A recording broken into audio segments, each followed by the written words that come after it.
Hi, everybody. This is Drew Tomlin with the Association for Middle Level Education, and we are joined here today on this Google Hangout by Dr. Victoria Lentfer. She is a STEM instructor and middle school program director for the University of Nebraska, Omaha, and she's also, of course, the author of this wonderful article that you're checking out here in AMLE magazine entitled Classroom Management with Voice, Movement, Task. So this is a passion of hers, classroom management. So we're excited about the article and want to talk a little bit more to you. Victoria, thanks for joining us today. Thank you for having me. I'm very excited to be here. Awesome. So, all right, we're going to get straight into the questions, and we always like to start with an inspirational one. And so the question is, what inspired you to write about this topic? Why now? Right. Absolutely. I think right now, especially with such high stakes testing and such diverse classrooms now, communication is key. And so if we can communicate effectively and efficiently, so the students aren't wasting time and they're on task, we're able to reach more students. And right now I'm so grateful because I'm able to work at the University of Nebraska, Omaha at the College of Education. And so right now we are in the middle of really training our teacher candidates in order to be able to give really clear, concise directions as well as behavior expectations. So this is kind of where this came about. So we looked at the voice and the movement and the task, and we took a look at this, and it actually started when I was in the middle school teaching myself. I noticed that I had some, I called it controlled chaos. And so I began a series of recordings. I recorded myself and I started taking a look. And so the recordings revealed that, yeah, okay, I gave directions, but it wasn't always explicit. And so when the kids were getting into their learning groups, I noticed that there was a lot of off-task behavior, a lot of chitter-chatter, and hands and feet weren't to themselves. So then I decided, okay, let's talk about behavior before we began our activity. And I want to say again, my background is I taught in highly urban areas. I worked at Boys Town at maximum security prisons. And so my area of expertise is in the urban setting. So I had to set them up for success. Right. Going back to the University of Nebraska, Omaha, when I teach them, many of the students do very well with school, right? They give directions, they know how to follow them. So they assume students know how to do the same. Right. So I had to take a step back, and now I brought it to the university as well as to how to give behavior expectations as well as directions for an activity. Right. And I love the fact that it's grounded in the practices. In the practice, you've worked with students, and obviously a diverse group of students that aren't necessarily responsive to the normal classroom management routines or what students may learn in a pre-service textbook. I mean, it's really it speaks well to your experience.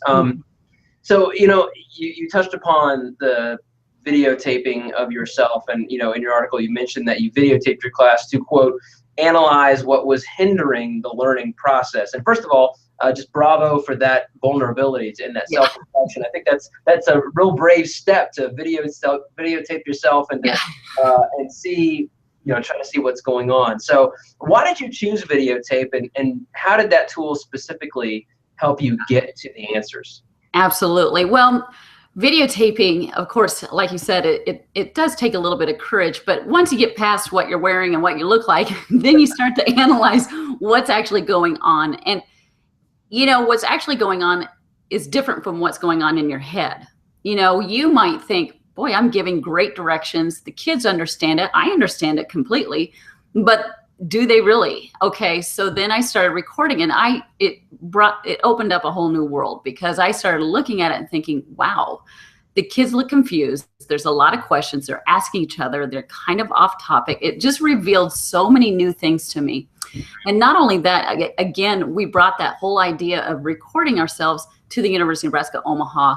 The teacher candidates go out into the practicum, they record themselves and reflect. And so I think it's an important endeavor to improve the practice and improve on being a more reflective professional as well. Yeah, excellent. I think it's a unique school. It's one that I used myself in my when I was an administrator in the middle school. Yeah. So I found it too very, very revealing. So I still record myself. I still record myself and make sure because I model how I want teachers to teach in the classroom. So I'll also do that and talk to them about how I record my lessons and then analyze it afterwards with them. Excellent. Yeah. And it's funny, you mentioned the word modeling and what you do for your students to show what you expect of them. When it comes to classroom management, how important is it to model the expectations you have for young adolescents? Oh my goodness. That is so important. It's so key. Because again, even though you're telling them, you need to show them. And I always tell my students, you need to model it, take the time. The first few times you do a learning strategy, it's going to take a little more time. But with each time you practice this and you model it, I have students come up, model how to do it.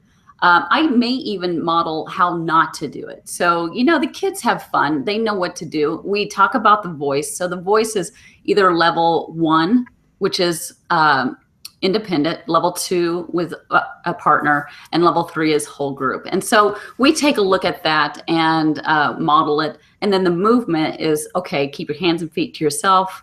You just keep it simple, 2 or 3 things that you want to talk about. And movement, maybe which direction are you going to move from station to station? Materials, maybe you need a pen, paper, pencil, that sort of thing. And then the task is obviously the directions for the learning strategy. Right. The modeling, that's just so spot on. The modeling is so critical. We can't assume that young adolescents know how to follow these routines. It's not an age thing. So, and one of the things that sets middle school apart from any other kind of school structure, I think, is, interdisciplinary teaming. Yes. I think. So in terms of classroom management, how do you help other teachers on your grade level or on your interdisciplinary team with this work? So classroom management practices, those best practices are happening for all students and not just in your classroom, but how do you help other teachers see? Absolutely. Mentoring is a powerful tool as well.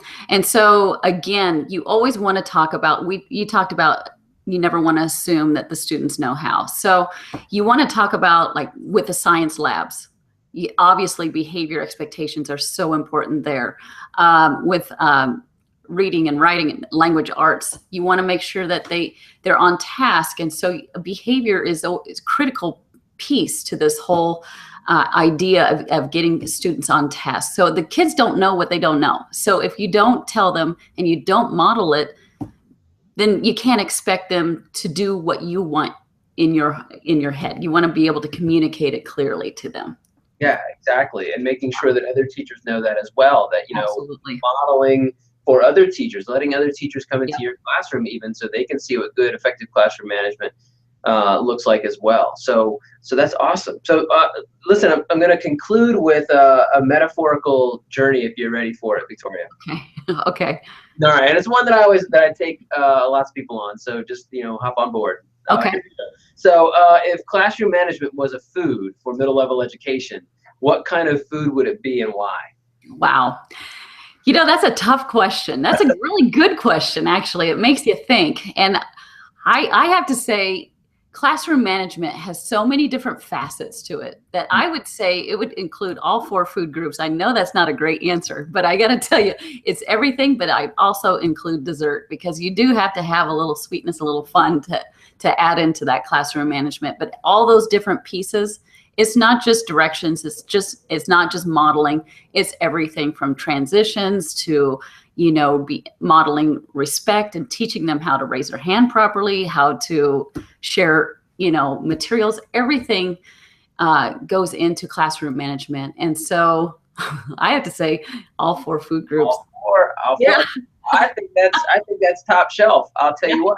Yeah, because you're right. Because classroom management can't be just something that happens periodically or is reinforced periodically, but it's something that should run through the entire menu, the entire course of the meal. And I love that you put sweetness in there too. Absolutely. Yeah, because classroom management shouldn't be doom and gloom or punitive necessarily. No. It should be something that rewards students and rewards everybody for effective behavior and gosh, just that's great stuff. So yes, Absolutely. all 4 food groups. Yeah. Bravo. Always Bravo. got to have a positive spin in there, right? Exactly. A little spoonful of sugar helps the medicine go down, as they say. That's right. There you go. All right. Well, gosh, Victoria, thank you so much for taking the time to talk to us today about this article. Great stuff. Thank you for having me. I really enjoyed my time, and I love your magazine. You have some great articles in there, and so I appreciate everything that you do for middle school as well. Oh, gosh, thanks for raising the praise. Well, thank you, and thanks again. Thank you, AMLE Magazine readers, for checking out this article and checking out this Google Hangout here at AMLE, where we help you reach every student, grow professionally, and create great schools. All right, thanks again, Victoria. Okay, thank you.